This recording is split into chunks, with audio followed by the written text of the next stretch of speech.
In this module, we will explain and identify various activities performed by the accounting department. अब आप accounting department में for example higher हुए हैं और आप ERP सिस्टम यूज कर रहे हैं.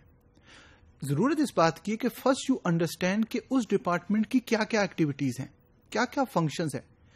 अब जब आपको उस डिपार्टमेंट के फंक्शंस और जो वो एक्टिविटीज करते हैं उसके बारे में इन डेप्थ अंडरस्टैंडिंग होगी, तभी आप जो इंफॉर्मेशन वहां पे जनरेट हो रही है उसको बेहतर तरीके से कैप्चर करेंगे और डिसीजन मेकिंग के लिए यूज करेंगे. तो accounting as a functional area performs many activity.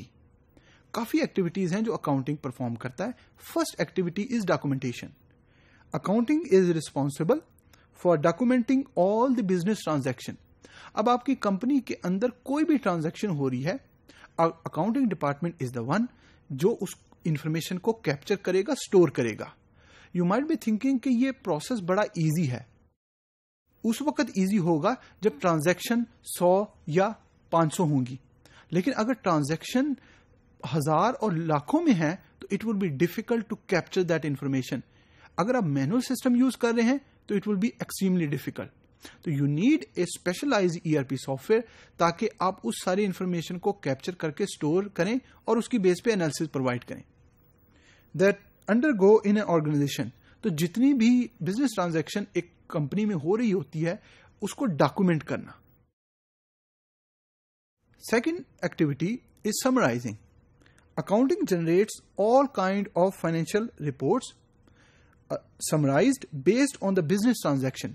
तो जो भी रिपोर्ट्स मैनेजर को चाहिए इंटरनली या रेगुलेटर, क्रेडिटर्स या एजेंसीज को चाहिए एक्सटर्नली, वो सारी रिपोर्ट्स को बनाना, समराइज करना, डॉक्यूमेंट करना.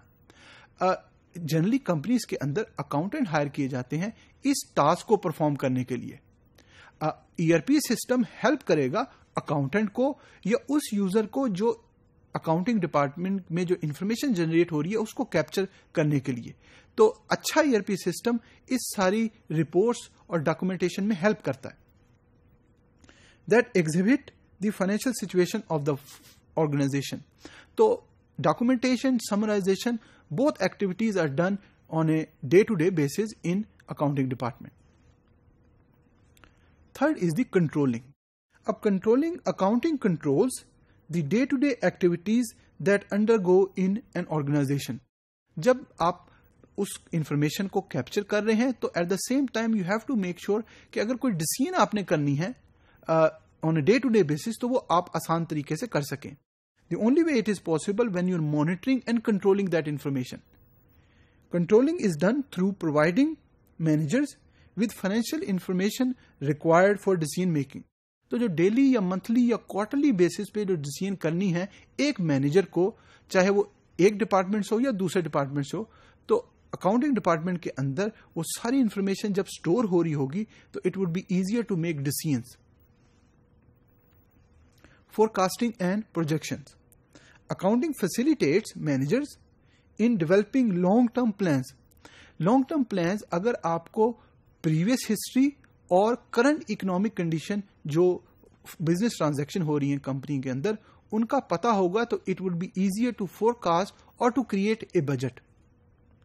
Based on the financial data, it projects and foresee the economic future of the organization.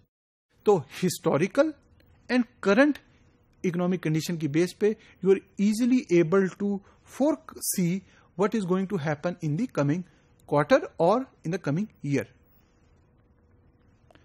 And another activity which accounting department performs is analysis.